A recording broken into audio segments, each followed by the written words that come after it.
جناب غریب کو تو پہنچا ہی اس نہج پر دیا ہے. وہ کہتا تھا میں اس قوم کو بچانے کے لیے، اس کی معیشت ٹھیک کرنے کے لیے اگر کپڑے بھی اپنے بیچنے پڑے. اب آپ کی ذمہ داری بنتی ہے آپ قوم کے پاس جائیں اور انہیں کہیں کہ تحریک لبیک جو بھی فیصلہ کرے آپ کو اس کے ساتھ کھڑا ہونا ہوگا. آپ کے آثار یہ بتاتے ہیں کہ آپ بندے کے پتر نہیں بننے والے. تو پھر ہمارے بڑے تو ہمیں سبق پڑھا کر گئے ہیں کہ رشی کے فاقوں سے ٹوٹا نہ برہمن کا طلسم. ومن سیئات اعمالنا من يهده الله فلا مضل له ومن يضلله فلا هادي له ونشهد أن لا إله إلا الله وحده لا شريك له ونشهد أن سيدنا ونبينا وحبيبنا ومولانا محمدا عبده ورسوله. أما بعد فأعوذ بالله من الشيطان الرجيم. بسم الله الرحمن الرحيم. والنجم إذا هوى ما ضل صاحبكم وما هوى وما ينطق عن الهوى إن هو إلا وحي يوحى علمه شديد القوى ذو مرة فاستوى وهو بالأفق الأعلى ثم دنا فتدلى فكان قاب قوسين أو أدنى فأوحى إلى ربه ما أوحى ما كذب الفؤاد ما رأى أفتمارونه على ما يرى ولقد رآه نزلة أخرى عند سدرة المنتهى عندها جنة المأوى إذ يغشى السدرة ما يغشى ما زاغ البصر وما طغى لقد رأى من آيات ربه الكبرى. صدق الله العظيم وصدق رسوله النبي الكريم الأمين.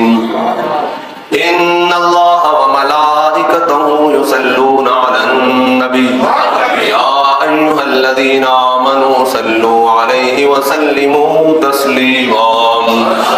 الصلاة والسلام عليك يا سيدي يا رسول الله وعلى آلك وأصحابك يا سيدي يا حبيب الله. الصلاة والسلام عليك يا سيدي يا رسول الله وعلى آلك وأصحابك يا سيدي يا خاتم النبيين.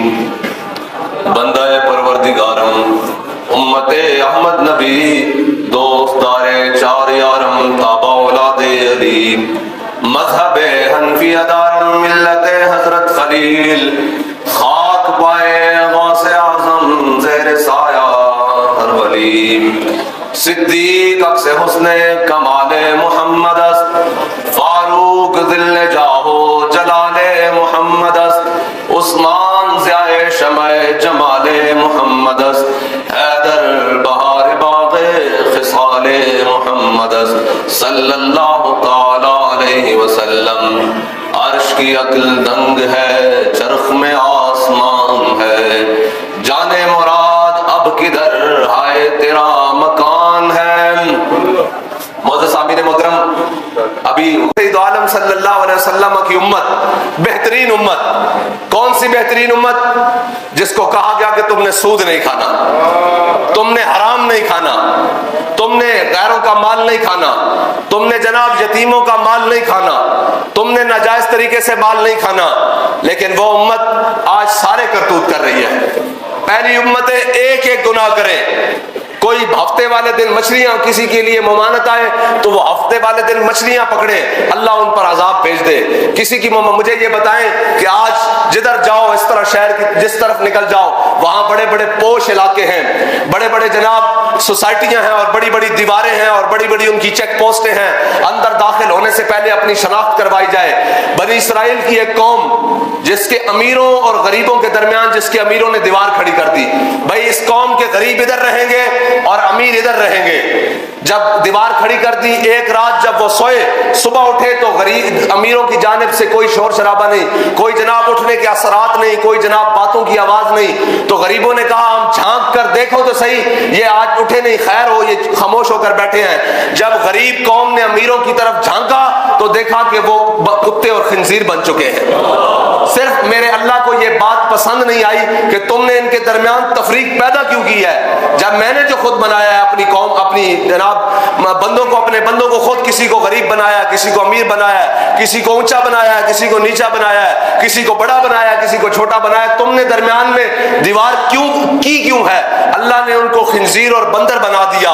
لیکن یہ آج ہر طرف یہی تماشا ہے. بنی اسرائیل والے، قوم والے سارے گناہ، وہ مولوی ہوں ان میں بھی موجود ہیں جی، وہ پیر ہوں ان میں بھی موجود، وہ مشائخ ہوں ان میں بھی موجود، وہ عوام ہوں ان میں بھی موجود، وہ سیاستدان ہوں، وہ کوئی بھی طبقہ ہے فکر سے تعلق رکھنے والے لوگ ہوں، ان کے اندر وہ سارے گناہ موجود ہوں، لیکن پھر بھی ان کے اوپر عذاب نہیں آتا، نہ ڈڈوؤں کا، نہ ٹڈیوں کا، نہ خون کا، نہ بارشوں کا، نہ طوفانوں کا، نہ سیلاب کا، پھر بھی ان کے اوپر اجتماعی عذاب نہیں آتا. تو اس کی وجہ کیا ہے؟ اعلیٰ حضرت فرماتے ہیں عطائے عرب، جلائے کرب، فیوز عجب، بغیر طلب، یہ رحمت رب ہے کس کے سبب؟ بے رب جہاں تمہارے لیے. اور جمہوریت کے نام پر اور جناب مفاد عامہ کے نام پر، مفاہمت کے نام پر پوری قوم کے، وہ جو شخص آیا تھا ہماری وزارت عظمیٰ کے سیٹ پر، وہ کہتا تھا میں اس قوم کو بچانے کے لیے، اس کی معیشت ٹھیک کرنے کے لیے اگر کپڑے بھی اپنے بیچنے پڑے تو وہ بھی جناب بیچ کر ان کی خدمت کروں گا. اس نے کپڑے کیا بیچنے تھے؟ جو فطرت نے لباس دیا ہے، کھال اور ماس اور گوشت، اس نے وہ بھی نوچنا شروع کر دیا قوم کا. اور کبھی بھی فلاح نہیں پا سکتی قوم، یہ بات پکی ہے. اور یہ کہتے تھے اسحاق ڈار آئے گا. میں نے کہا تھا کہ اسحاق ڈار کے والد صاحب کو بھی اٹھا کر لے آؤ، اور جو ان کے روحانی باپ ہے بائیڈن کو بھی لے آؤ. تمہاری معیشت درست نہیں ہو سکتی کیونکہ تم نے ناموس رسالت پر مداحنت کی ہے، تم نے ختم نبوت پر مداحنت کی ہے، اور جو تیرے در سے یار پھرتے ہیں وہ در بدر یوں ہی خار پھرتے ہیں. پھر رہے ہو کہ نہیں در بدر خار؟ تو آیا نظرتے کیوں بد نصیبہ، تسی آ جاندے تواڈے کول موقع سی. بابا جی فرماتے ہیں زندگی چ ایک ویڑا اے آندا کہ بندے نو یا ادھر دا فیصلہ کرنا پیندا یا ادھر دا فیصلہ کرنا پیندا. کاش کہ تسی سارے رسول اللہ دے در دا فیصلہ کر لیندے. اج تک تانوں سارے کہہ رہے ہیں تسی ڈیفالٹ بھی ہو چکے ہو، تسی جناب منگتے بھی ہو، تواڈے کول ملک بھی نہیں چل رہا. کہنے جی آپ کہتے ہیں جناب سود کو ختم کرنے والی بات، اور آپ کہتے ہیں جناب یہ کوئی جائز بات ہے، یہ کوئی جائز نہیں، کہتے ہیں یہ کوئی ٹھیک بات ہے کہ جناب آپ کہتے ہیں ہم سود نہیں دیں گے. میں نے کہا یہ ٹھیک ہے کہ دنیا کے آگے جھولیاں پھیلا کر پھیلو، اور یہ ٹھیک ہے کہ دنیا کے آگے دامن پھیلا کر پھرو، اور تم امداد دینے جاؤ اور اگلے دروازے بند کرنے کہیں لینے نہ آ جائیں، اور تم دنیا کو امداد دینے کی بجائے یہ بیان دو کہ ہم 6 مہینے تک ان سے امداد لیں گے نہیں. ڈوب مرنے کا مقام ہے تمہارے لیے. اور پوری قوم اس کے ساتھ بالکل جناب کھڑے ہیں جی، ہم جمہوریت کے ساتھ کھڑے ہیں. اور بھائی جمہوریت جب سارے غریب مار دے گی تب جمہوریت سے جان چھڑائی جائے گی. آؤ آج بھی حضور کے دین کی طرف، آج بھی ان عیاشوں کی بدماشیاں بند کرو.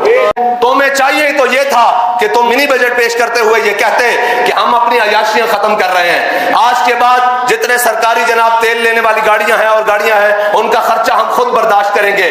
آج کے بعد جتنے بھی ہمارے اثاثے ہیں آدھے ہم وہ قومی خزانے میں جمع کرواتے ہیں. لیکن انہوں نے آسان حل ڈھونڈا ہوا ہے. ان کو پتا ہے کہ ہم لتر بڑھا دیں اور بندے بڑھا دیں، قوم کھانے کے لیے تیار ہے جی، قوم کھانے کے لیے تیار ہے. انہوں نے آسانی سے تیل کی قیمتوں میں اضافہ کیا، بجلی کی قیمتوں میں اضافہ کیا اور گیس کی قیمتوں میں اضافہ کر کے سکون سے پھر کیا کرتے ہیں، پھر تماشے کرتے ہیں قوم کے ساتھ، اور قوم کو کہتے ہیں آپ اس طرف لگ جائیں، ہم اپنے جناب نشہ اقتدار میں مست رہیں. اور یاد رکھنا قوم کی پناہ آخری حضور کا دین ہی ہے.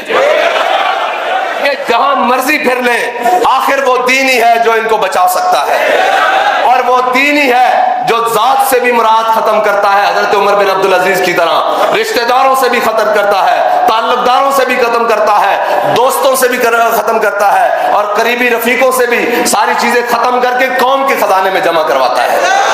اور جناب ان کو نشہ اقتدار نے مست کیا ہوا ہے, لیکن یہ یاد رکھنا تم قوم کے جناب ہر چیز لوٹ چکے ہو, لیکن اب قوم, میں آپ سب سے بھی کہتا ہوں جائیں اور جا کر کہیں, وہ کہتے تھے کہ جناب مولویوں نے روڈ بند کر, ابھی بھی کئی بکواس کریں گے کہ جناب ان مولویوں کو کیا ضرورت پڑی تھی, یہ ایسی بات کریں ایسی بات کریں. بہرحال ان سے تو ہمیں غرض نہیں, کم از کم آپ قوم کے پاس جائیں اور اسے کہیں آپ کس چیز کا انتظار کر رہے ہیں.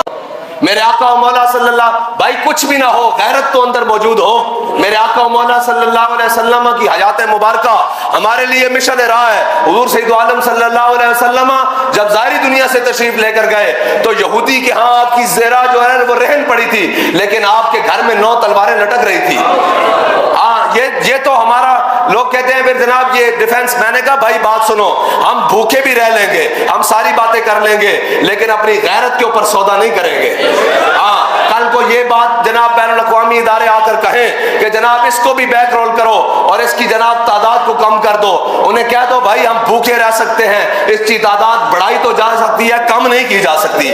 لیکن میں آپ کو یہ بات بتا دوں کہ جن کے ہاتھوں میں آپ کے ملک اور ریاست کا اقتدار ہے, وہ بڑھانے کی کیا بات, وہ تو اس کو ختم کرنے پر تلے ہوئے ہیں, لیکن یہ اس پاکستان میں باقی رہنا ہے تا صبح قیامت. اور اس پاکستان نے اسلام کا قلعہ بننا ہے, لیکن لگتا ہے اس کے آثار اللہ تعالیٰ اپنی حکمتوں سے, اپنے جناب رازوں میں سے اور اپنی تدبیروں سے انشاءاللہ جلدی لا رہا ہے. اب آپ کی ذمہ داری بنتی ہے, آپ قوم کے پاس جائیں اور انہیں کہیں کہ تحریک لبیک جو بھی فیصلہ کرے آپ کو اس کے ساتھ کھڑا ہونا ہوگا. آپ تو کھڑے ہیں نا, آپ کا کام ہے قوم سے بھی جا کر کہیں کہ وہ جناب کوئی نونیا ہے, کوئی جناب وہ جناب پی ٹی آئی والا ہے, یا کوئی جناب جو بھی جس جماعت سے تعلق رکھتا ہے, اسے کہو بھائی ساری باتیں بعد میں, یہ ملک بچے گا تو تب ہم بچیں گے نا. اس ملک کو جس نام پر حاصل کیا ہے وہ ملک رہے گا تو پھر آگے چل سکیں گے نا. تمہاری یہ میں نہ خوف خدا نہ شرم نبی, اور یہ بھی نہیں اور وہ بھی نہیں, آؤ حضور کے دین کی طرف. انہوں نے تو تمہیں جناب غریب کو تو پہنچائی اس نہج پر دیا ہے کہ جناب غریب کا پیٹرول 300 روپے ہو جائے, وہ غریب یہ سوچتے ہوئے مر جاتا ہے کہ مجھے پیسے مل بھی گئے تو میں لائن میں لگ کر ڈلواؤں گا کیسے, پھر اس کی بچت کیسے کروں گا. اور ہم نے تو نسخہ پہلے بتا دیا ہوا ہے, لیکن ہم یہ چاہتے ہیں کہ آپ بندے کے پتر بن جائیں, لیکن ہم آپ کے آثار یہ بتاتے ہیں کہ آپ بندے کے پتر نہیں بننے والے. تو پھر ہمارے بڑے تو ہمیں سبق پڑھا کر گئے ہیں کہ رشی کے فاتحوں سے ٹوٹا نہ برہمن کا طلسم, آسان ہو تو کلیمی ہے کار بے بنیاد. ہمارے بڑے تو پھر ہمیں وہ رستہ بتا کر گئے ہیں, اور اس رستے پر الحمدللہ ہم آج بھی چلنا جانتے ہیں, اور ہم اپنی نسلوں کو بھی سکھا رہے ہیں کہ حضور کے ساتھ وفا کرنی کیسے ہے. اور یہ صرف پاکستان کا مسئلہ, صرف مہنگائی کا نہیں ہے اللہ کے بندو, یہ پاکستان کی بقا کا مسئلہ ہے. ورنہ پیٹرول پہلے بھی مہنگے ہوتے رہے ہیں اور ساری چیزیں, ہم اس لیے خاموش تھے چلو یار اکانومی چلنے دو. آج جناب پاکستان کا قرضہ 51,000 ارب روپے ہو گیا ہے, 51,000 ارب روپے. پچھلے ایک سال میں 23% قرضے میں اضافہ ہوا ہے. پچھلے سال جو تھا وہ پاکستان کا تقریباً قرضہ 41,500 ارب روپے تھا, یعنی 41,557 یا 550 یا 55 اتنے ارب روپے تھا. آج جناب 50,996 ارب روپیہ ہے.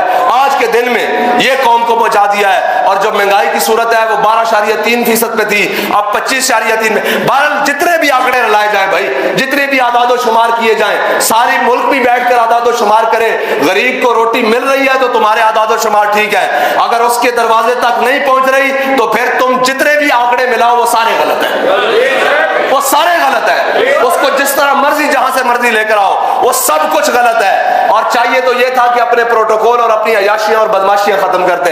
یہ قوم جو جناب, اور قوم کا بھی کوئی حال نہیں, ایک جناب وہ دکانیں کھولے, کوئی نئی برانڈ کھولے تو جناب لاکھوں اور کروڑوں روپے ان کی سیل ہو جاتی ہے. کیسے ہو جاتی ہے؟ خدا کا خوف کرو, اللہ کے عذاب سے ڈرو. اللہ تعالیٰ جب, میری بات سنو, جب قومیں اور قوم کے ذمہ داران اپنی فطرت بد فطرتی پہ اتر آتے ہیں نا, اور ان کو کسی چیز کی پرواہ نہیں ہونے لگتی, پھر اللہ تعالیٰ ذلت ان قوموں کا مقدر لکھ دیتا ہے. ہاں پھر یاد رکھنا, پھر اللہ تعالیٰ, ہاں اللہ کے نشتر ہیں, تیمور ہو یا چنگیز. عباسیوں کی جناب خلافت ایسے نہیں ٹوٹی تھی, ان کی اپنی حرکتیں بھی ایسے تھی. ہاں وہ سونے اور چاندی کے جناب برتنوں میں کھانے کھانے شروع ہو گئے تھے، اور ان کے غریب جناب دروازے پر جناب بھوکے پیاسے بلکتے مر جاتے تھے، ان کے سپاہیوں کی تنخواہیں پوری نہیں ہوتی تھی۔ یاد رکھنا جو قومیں اس نہج پر اتر آئیں پھر ان قوموں کا نشان باقی نہیں رہتا۔ یہاں تیموری اور چنگیزی سارے مٹ گئے اور سب مٹ جائیں گے، لیکن یاد رکھنا اگر اپنا نام باقی رکھنا ہے اور اپنا تشخص باقی رکھنا ہے تو پھر کفایت شعری اپنانی ہوگی، پھر قوم بن کر رہنا ہوگا۔ یہ بھیڑ چال نہیں، ہر کوئی اپنا اپنا سوچ رہا ہے اس قومی حساب سے۔ اور میرے آقا و مولا صلی اللہ علیہ وسلم کا دین ہمیں حضور کے دین کے ساتھ مخلص ہونے کی توفیق عطا فرمائے۔ تاجدار ختم نبوت،